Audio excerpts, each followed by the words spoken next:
ಇವುಗಳು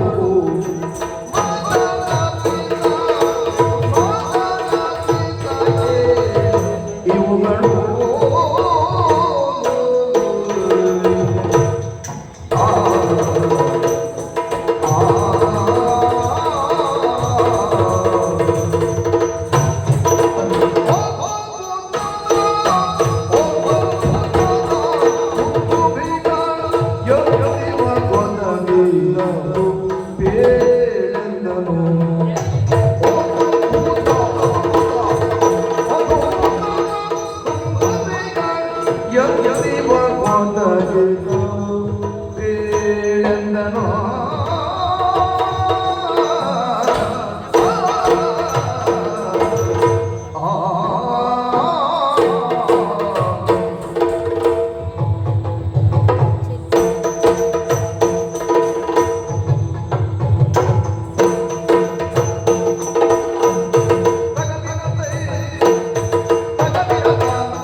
ಅನೇಕ ಕಲವನ್ನು ಪ್ರವೇಶ ಮಾಡಿದವರು ನಾವು ಸತ್ಯವೇ ಖಂಡಿತ. ಆದರೆ ಇದುವರೆಗೆ ನಾನು ಕಾಣದೇ ಇರುವುದನ್ನು ಇಂದು ಗುರುತಿಸಿದವ ನಾನಿದ್ದೇನೆ. ಹೌದೇ? ನಮಗೆ ದಾರಿಯನ್ನು ತೋರಿಸುತ್ತ ಸ್ಥಳಗಳ ವಿಚಾರವನ್ನು ತಿಳಿಸುತ್ತ ನಮ್ಮನ್ನು ಕರೆದುಕೊಂಡು ಬಂದವ ನೀನಿದ್ದೀಯ. ನಿನ್ನನ್ನು ಹಿಂಬಾಲಿಸಿ ಬಂದವರು ನಾವಿದ್ದೇವೆ. ಬರುವಂತಹ ಸ್ಥಳಕ್ಕೆ ವಿಶೇಷವೂ ಎಂಬಂತೆ ನನಗೆ ತೋರಿದ್ದು ಎದುರಿಗೆ ಕಾಣುತ್ತಿರುವಂತಹ ಆಕಾರ, ಬೆಟ್ಟಗಳ ಮೇಲೆ ಬೆಟ್ಟಗಳು ಇದೆಯೇ ಎಂಬ ಹಾಗೆ ಗೋಚರವಾಗುತ್ತಿರುವಂತಹ ಈ ಆಕಾರ ಬೃಹದಾಕಾರವಾದಂಥದ್ದು ಕಂಡಾಗಲೇ ಅರ್ಥ ಆಯಿತು. ಹೇಗೆ ವಿಶೇಷವೇ ಇರಬಹುದೇ? ದುಂದುಬಿಯ ಉಪಾಧಿಯಲ್ಲಿ ತೋರುತ್ತಿರುವಂತಹ ಇದು ಏನೆಂದು ಗೊತ್ತಾಗಲಿಲ್ಲ. ಅದ್ಭುತವಾಗಿ ಗೋಚರಿಸಿದವು ಅಲ್ವಾ? ಹುಟ್ಟಿದ ಮೇಲೆ ಒಂದು ಗುಡ್ಡವೋ ಇರುವಂತ ದುಂದುಬಿಯ ಕರದಲ್ಲಿ ಕಾಣುತ್ತಿರುವ ಇದೇ ರೀತಿಯ ಪ್ರಶ್ನೆ ಏನಲ್ಲ. ಇದರ ಕುರಿತಾಗಿ ಹಿಂದೆ ಒಂದು ಘಟನೆ ಘಟಿಸಿ ಹೋಗಿ ಗೆಲ್ತೀಯ.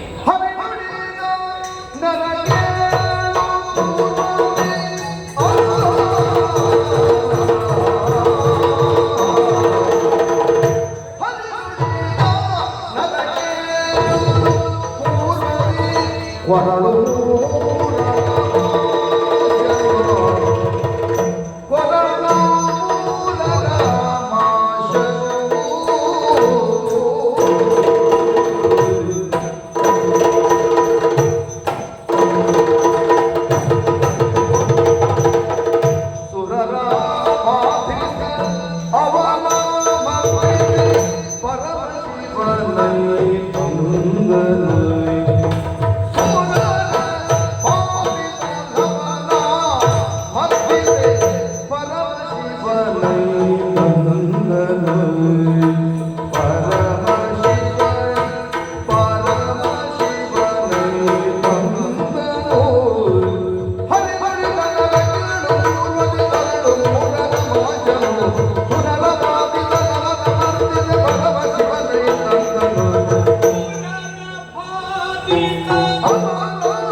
ಅದರಲ್ಲಿ ಮಾಷ ಎನ್ನುವ ಮೂರು ಕೊರಳುಳ್ಳದಾನು ಬರಬಲದಿಂದಲಾಗಿ ನಡೆಯುತ್ತಿರುವಂತಹ ಆತ ದೇವಾನು ದೇವತೆಗಳಿಗೆ ಉಪಚಾರವನ್ನು ಕೊಡುವುದಕ್ಕೆ ಪ್ರಾರಂಭಿಸಿದ.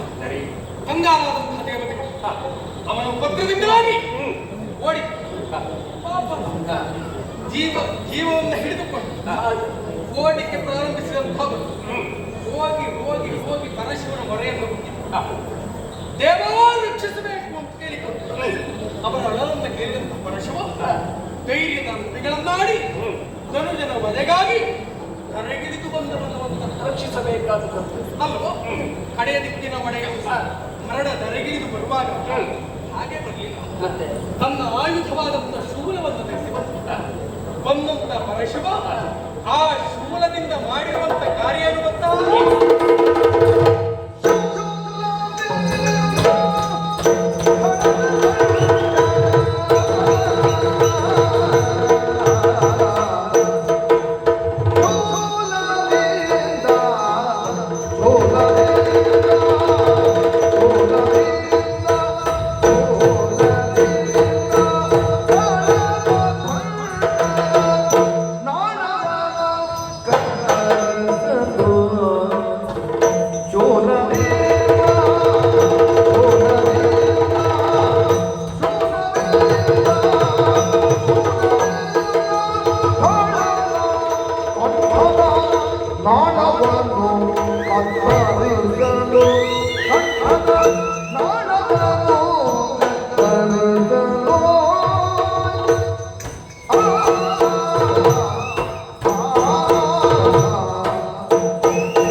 ಅಣ್ಣನ ಸಾವನ್ನು ನೋಡುತ್ತಿರುವಂತ ವೃಷ ತಡ ಮಾಡಲಿಲ್ಲ.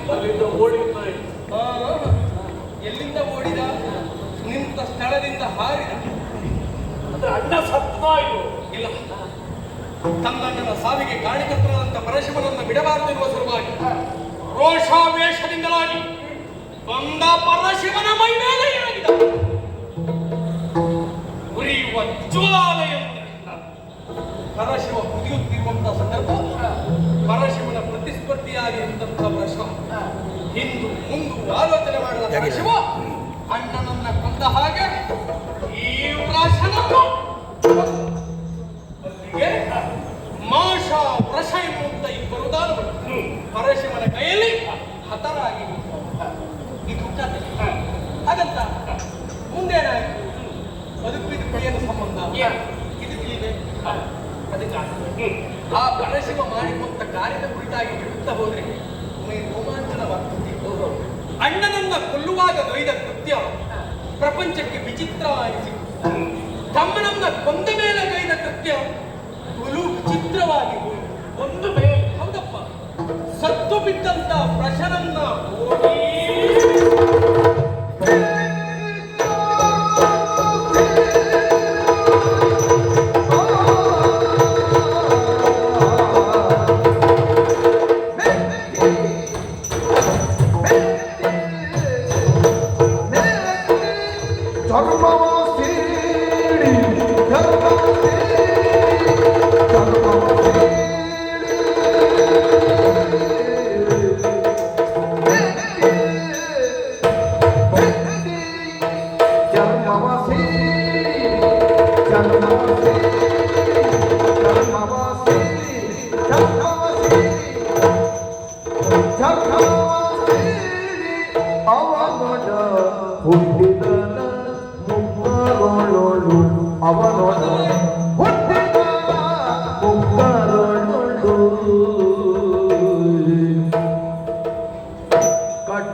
ಅದ್ಭುತವಾದಂತಹ ವಾದವನ್ನು ಕೊಡಲಿಕ್ಕೆ ಪ್ರಾರಂಭಿಸಿದ. ಇದನ್ನ ಹರಶಿವ ತಮ್ಮ ತಾಂಡವ ನಾಟ್ಯದಲ್ಲಿ ಬಳಸ್ತಾ ಇದ್ದಂತೆ ಇದು ಕಥೆ. ತಾಂಡವ ನಾಟ್ಯದಲ್ಲಿ ಇದನ್ನು ಬಳಸುತ್ತಾ ಇಲ್ಲ. ಅದು ಇಲ್ಲಿ ಬರುವುದಕ್ಕೆ ಕಾರಣ ಏನು ಗೊತ್ತಾಗ್ತದೆ. ಅಲ್ಲಿರುವಂತಹ ಬೇರೆ ಇಲ್ಲಿ ಬರುವುದಕ್ಕೆ ಕಾರಣ ಏನು? ಇದಕ್ಕೊಂದು ಘಟನೆ ನಡೆದಿದೆ. ಓ ಧನಂಜಯ, ಎಲೆ ಧನಂಜಯ ಕೇಳು,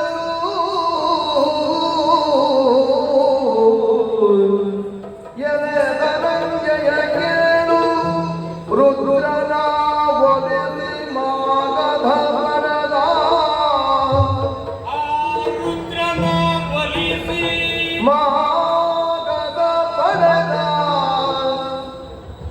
ಆ ರುದ್ರನ ಒಲಿಸಿ ಮಾಗಧ ಪಡೆದ,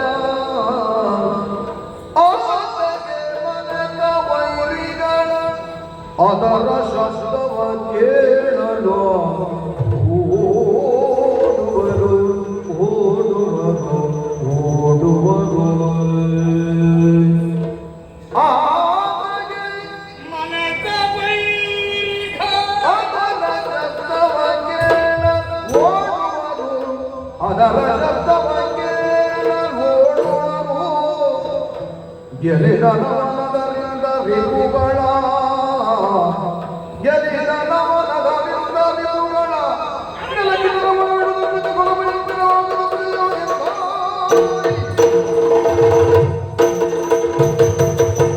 ಧನಂಜಯ, ಇದರ ಕುರಿತಾದ ಒಂದು ಕಥೆ ನಡೆದು ಹೋಗಿದೆ. ಏನದು? ಇನ್ನೊಂದು ಸಂದರ್ಭದಲ್ಲಿ ತನ್ನ ಪಾಲಿಗೆ ಅಜೇಯತ್ವ ಬೇಕೆನ್ನುವ ಸಲುವಾಗಿ ಮಾಗದ ಜರಾಸಂಧ ಪರಶಿವನ ಕುರಿತಾಗಿ ತಪಸ್ಸನ್ನು ಆಚರಿಸಿದ.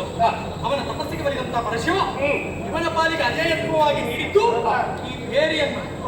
ಇದರ ವಿಶೇಷತೆಯನ್ನು ಗೊತ್ತಾ?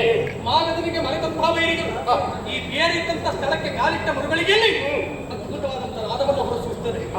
ಇದನ್ನ ಕೇಳಿದಂತಹ ಮಾಗದರ ವೈರಿಗಳು ದಂಗು ಬಡಿದು ದಮನ ಬಡಿದು ಕಂಗಾಲಾಗಿ ಓಡುವ ಪರಿಸ್ಥಿತಿ ಒಳಗೂಡಿ ಬರ್ತದೆ.